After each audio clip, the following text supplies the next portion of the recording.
Gitega, capitale politique du Burundi.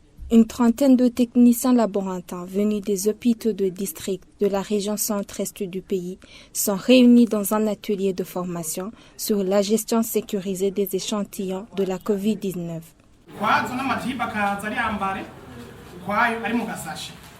Depuis quelques semaines, le ministère de la Santé publique et de la lutte contre le sida, en collaboration avec l'Organisation mondiale de la santé au Burundi, organise des sessions de formation à l'endroit des laborantins en matière de prélèvement, transport sécurisé et analyse des échantillons suspectés de la COVID-19.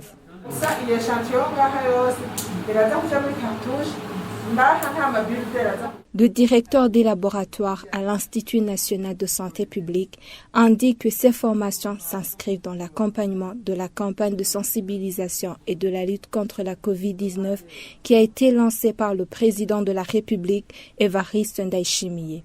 Les attentes, c'est que ce soit des acteurs de cette campagne COVID-19 dans leur propre circonscription.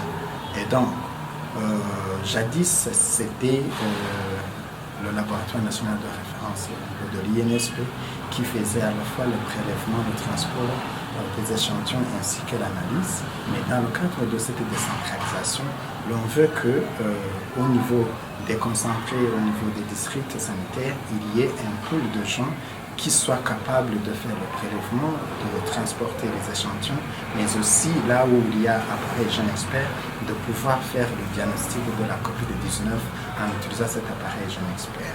La trentaine de récipiendaires présents à Gitega font partie de la troisième cohorte des laborantins formés. Ils proviennent des provinces de Karuzi, Cankuzo, Mwaro, Muramvya, Ruyigi et Gitega. Pour le spécialiste de l'OMS au Burundi, partenaire du ministère de la Santé publique, la plus-value de cette formation est que désormais, chaque hôpital pourra avoir au moins 3 laborantins capables de prélever et analyser les échantillons de la COVID-19. On aura des laborantins au niveau national, sur tout le territoire, qui savent comment s'y prendre dans les cas de Covid, dans les échantillons. Et aussi, vous savez, en matière sanitaire, les médecins reçoivent des patients, mais c'est le laboratoire qui doit confirmer. Donc, pour la gestion d'un patient, c'est-à-dire que le laboratoire doit fournir un résultat pour confirmer ou infirmer donc la maladie. Vous comprenez alors qu'au niveau national, les médecins qui prennent en charge les patients n'auront plus des inquiétudes sur est-ce que c'est un cas réel, est-ce que ce n'est pas un cas réel de coronavirus. Donc, avec les laboratoires qui seront capables d'analyser les échantillons, donc les médecins n'auront plus de problème de savoir les patients à mettre sur traitement et les patients à ne pas mettre sur traitement. L'homme qui est là pour le prélèvement doit être accompagné par un hygiéniste pour la pulvérisation. Comme me dire, on avait d'abord scindé la formation en deux parties. Il y avait la partie théorique et la partie pratique. Pendant la partie théorique, on essayait de brosser ce qui concerne les généralités sur le Covid-19. Et puis parler de l'épidémiologie, les pratiques, les notions pratiques dans le laboratoire, les bonnes pratiques. Et on a essayé de parler théoriquement comment se fait le port et le retrait des épis, le transport, le prélèvement des échantillons, l'emballage, le transport sécurisé et l'analyse au niveau du laboratoire. C'est l'appareil Jeune Expert.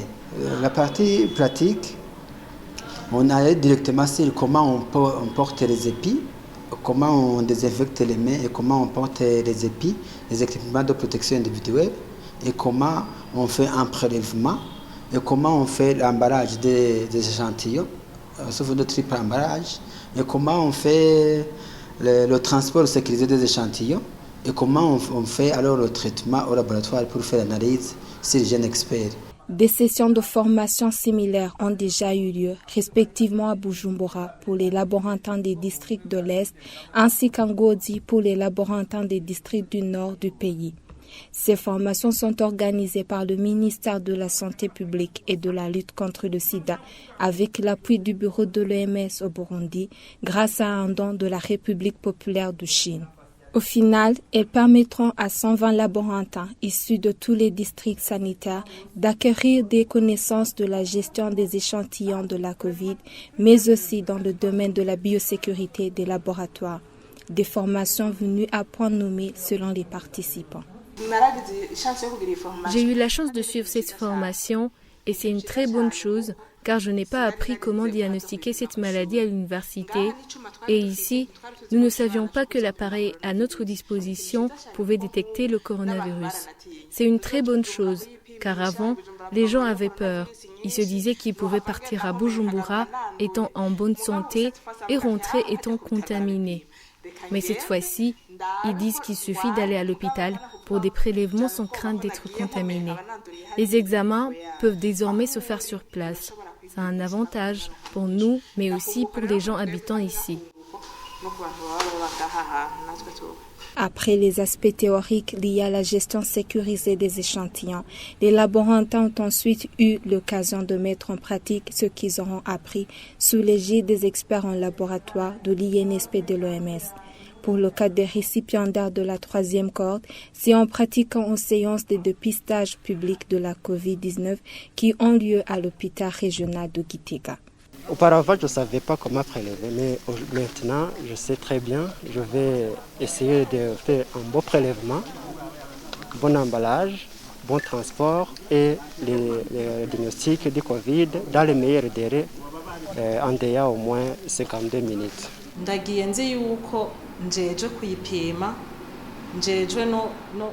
Je rentre tout en sachant que je dois faire des prélèvements et que j'ai le devoir de me protéger et de veiller à ne pas contaminer les autres. Je serai toujours consciente que je dois dépister les patients et en cas de besoin, je dois être à la disponibilité des patients pour leur faire des tests de dépistage.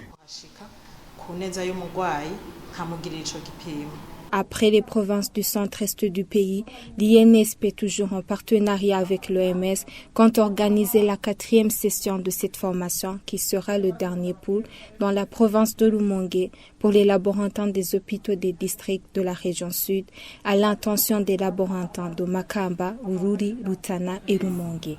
Vos matériels se trouvent ici. Vous prélevez, vous mettez là.